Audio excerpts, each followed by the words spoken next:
The call from the void. The bridge of the EDS Dauntless hummed with the quiet efficiency that Captain Maya Chen had cultivated among her crew. Through the vast observation window, the blue-green jewel of Proxima Centauri hung suspended against the velvet backdrop of space, peaceful in its orbit despite the diplomatic tensions that had brought the Earth Defense Corps vessel to the system. "Status report, Lieutenant Park," Maya said, her voice calm despite the 20-hour shift she'd just completed. "All quiet, Captain. The Arcavian delegation has withdrawn their objections to the mining treaty. Their vessels are preparing to depart the system," Park replied, her fingers dancing across the holographic interface. Maya nodded, allowing herself a moment of satisfaction. Another potential interstellar incident averted without a single shot fired. In the 50 years since humanity had achieved faster-than-light travel and joined the wider galactic community, they'd learned that diplomacy was often preferable to the alternative, especially when most alien species regarded humans with a mixture of fear and suspicion. "Captain, we're receiving an unusual transmission," Communications Officer Rajiv announced suddenly, his brow furrowed as he adjusted settings on his console. "It's not on any recognized frequency, and the pattern doesn't match any known civilization's protocols." "Source?" Maya asked, already moving toward his station. "That's the strange part, ma'am. It's coming from the Lyra sector, approximately 87 light-years away. But the signal strength is impossible. It should have degraded to nothing over that distance." Maya leaned over his shoulder, studying the pulsing pattern displayed on his screen. "Is it a natural phenomenon?" "No, Captain," said Dr. Emma Santos, the ship's xenobiologist, who had approached quietly. "Those patterns are too regular, too deliberate. Someone built a transmitter powerful enough to broadcast across nearly 100 light-years, and they wanted to make absolutely certain it would be recognized as artificial." "Can we decode it?" Maya asked. "Not yet," Rajiv replied. "But there's something about the mathematical sequence that seems universal." Dr. Santos is right. It was designed to be recognized across species boundaries. Maya straightened, her military training asserting itself as she processed the implications. "Send the data back to Earth Command. Mark it Priority 1. And keep monitoring. I want to know if anything changes." Within hours, the signal had become the sole focus of Earth's scientific and military establishments. The Dauntless had been recalled from its peacekeeping mission, and Maya found herself in a secure conference with Admiral William Takahashi and the Security Council, represented by holographic projections in the ship's briefing room. "The signal is definitely a distress call," said Director Cassandra Wong, Earth's leading expert in sinolinguistics. "We've deciphered enough to understand they're facing extinction-level danger and requesting immediate assistance from anyone who can hear them." "Do we know who they are?" asked Admiral Takahashi, his weathered face grave. "We believe they call themselves the Thilasians," Wong replied. "A species previously unknown to us. Their star system lies outside our explored territory." "And what about the threat they're facing?" Maya asked. Director Wong's expression darkened. "Something they refer to as the Harvesters. From what we can decipher, these entities consume entire planets, strip mining worlds of all resources, including the inhabitants." A heavy silence fell over the conference. "The question is," said Counselor Okiro eventually, "what should Earth's response be?" "We send help," Maya said immediately. "It's not that simple, Captain," Admiral Takahashi sighed. "The signal has undoubtedly been received by dozens of advanced civilizations, many closer to the Thilasians than we are. Yet intelligence suggests no major response force has been mobilized by any of them." "With respect, sir, that makes our response even more important," Maya argued. Counselor Ibrahim leaned forward. "Captain Chen, I understand your humanitarian impulse, but you must understand our diplomatic position. Humans are already viewed with suspicion in the galactic community. They call us Deathworlders, a species forged in the crucible of a dangerous planet, predisposed to violence and aggression. That's exactly why we should respond, interjected General Martinez. The Arcavians, the Gelna Cooperative, the Vesperan Union, they evolved on worlds with stable environments and few predators. Their physical capabilities and military doctrines reflect that. Whatever these harvesters are, they're clearly something conventional forces haven't been able to handle. Maya nodded in agreement. Earth's gravity, atmospheric variations, and evolutionary history have made humans stronger, more adaptable, and more resilient than most spacefaring species. If they fear us as Deathworlders, then let's show them what Deathworlders can do when defending the innocent. The debate continued for hours, but in the end, logic and compassion prevailed. Earth would answer the call. The Security Council has authorized the formation of Response Fleet Thesis. Admiral Takahashi informed Maya 3 days later. 12 warships, 4 medical vessels, and support craft. You're being promoted to Commodore, effective immediately. The fleet is yours, Chen. Maya blinked in surprise. Sir, there are more senior officers, with less experience in first contact situations and complex interspecies operations. Takahashi interrupted. Your record on the Dauntless speaks for itself. You understand both battle strategy and diplomacy. This mission needs both. In the days that followed, Maya oversaw a flurry of preparations unlike anything humanity had undertaken before. The Dauntless was joined by Earth's most advanced vessels, including the newly commissioned dreadnought EDS Prometheus. Scientists, soldiers, engineers, and medical personnel were briefed and deployed. New weapons systems were installed, communication protocols established, and supplies loaded. During a rare quiet moment, Maya stood in the observation deck of the Prometheus, watching Earth grow smaller as the fleet prepared for the long journey to Thylesian space. Nervous? Asked Dr. Santos, who had requested assignment to the mission. Concerned, Maya replied. We're traveling 87 light-years into unknown territory to face an enemy capable of consuming planets, with only a partial understanding of what we're up against. And yet you volunteered immediately, Santos observed. Maya turned from the viewport. Someone called for help, Doctor. Where I come from, you answer that call. Not everyone would. Then perhaps being Deathworlders has given us something the others lack, Maya said softly. 5 days later, Response Fleet Thesis completed its final FTL jump and emerged in Thylesian space. The scene that greeted them confirmed their worst fears. What had once been a thriving system of 9 planets now showed signs of catastrophic destruction. 3 worlds had been reduced to asteroid fields. A 4th was being systematically torn apart by thousands of metallic, insect-like vessels swarming around it. Life signs? Maya asked, her voice tense, as she surveyed the tactical display. Faint readings from a collection of vessels hiding in the debris field of the system's outermost moon, reported Tactical Officer Lai. They appear to be the last survivors. And the hostiles. Over 2,000 smaller craft approximately 100 meters in length, and Lee paused, rechecking his readings. 1 massive vessel, over 30 kilometers long. It appears to be processing the extracted materials from the planet.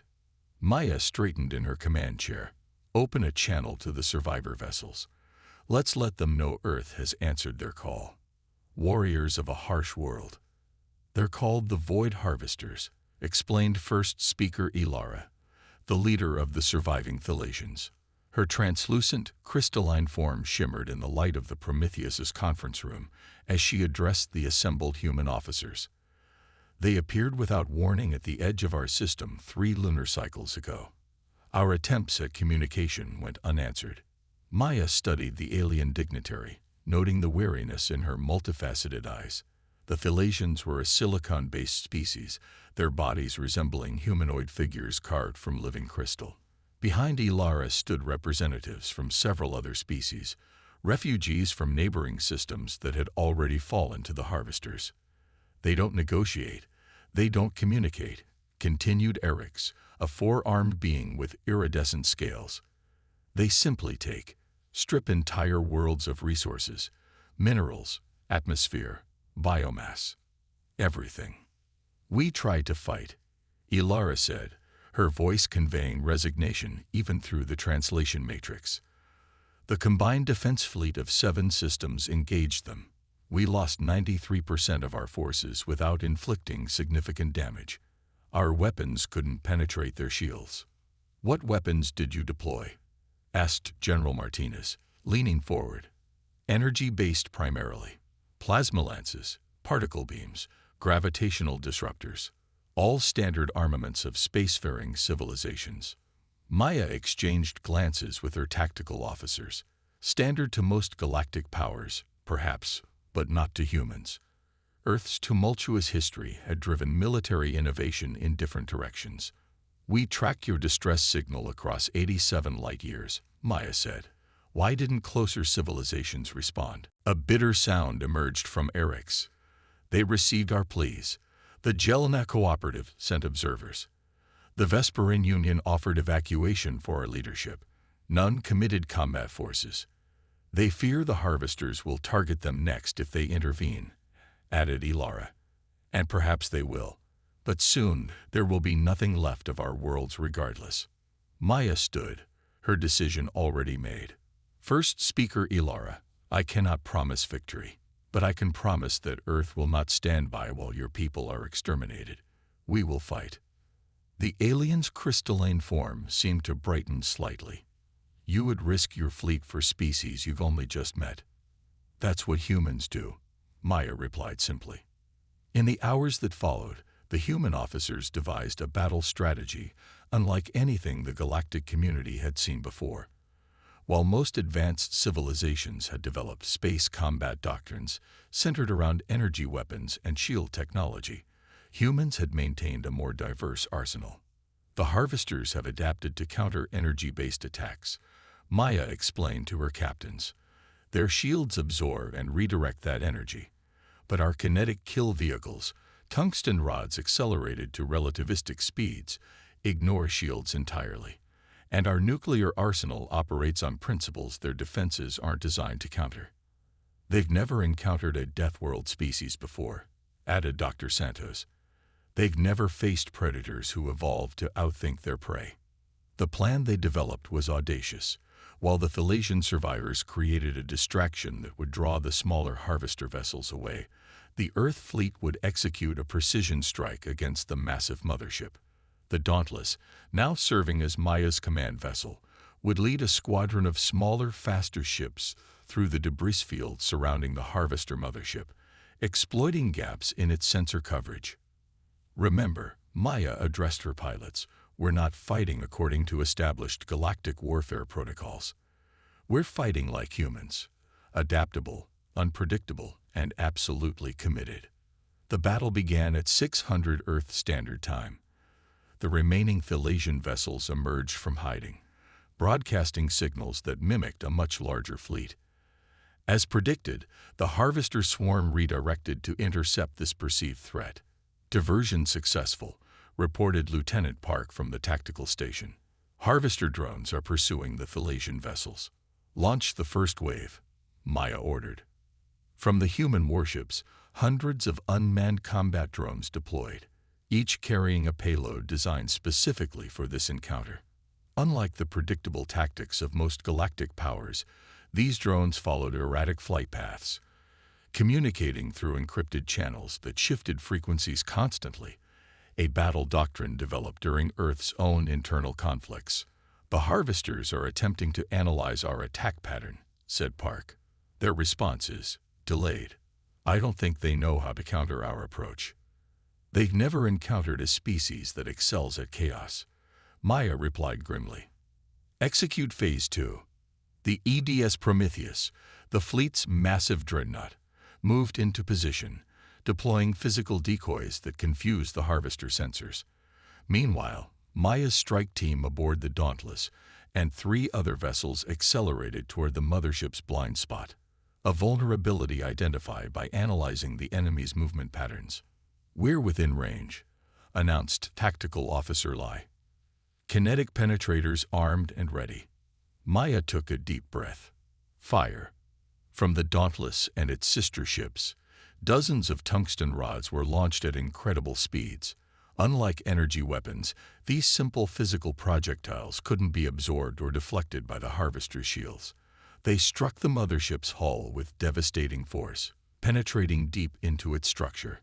Direct hits confirmed, Lai reported, excitement breaking through his professional demeanor. We've breached their outer hull in 17 locations. Now for Phase 3, Maya said. Deploy the NOVA packages. Nuclear ordnance vacuum accelerated devices. Humanity's answer to threats too great for conventional weapons.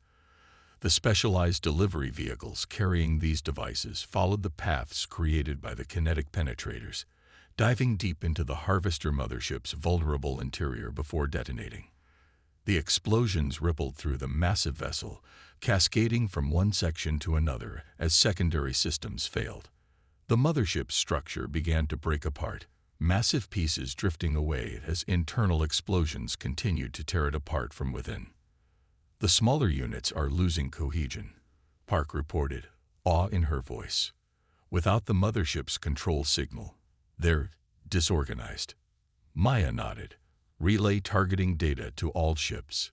Let's finish this. The battle lasted another 3 hours as the human fleet methodically eliminated the remaining Harvester drones. When it was over, the system was quiet again, the threat neutralized at a cost of 2 human vessels and nearly 300 lives. A price willingly paid.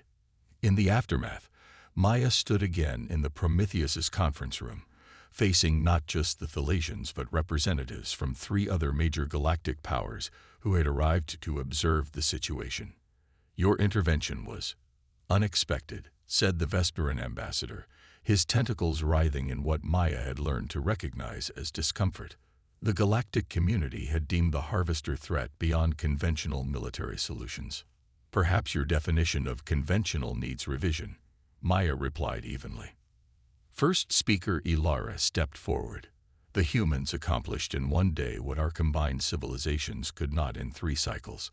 They risked their lives for species they had never met, asking nothing in return.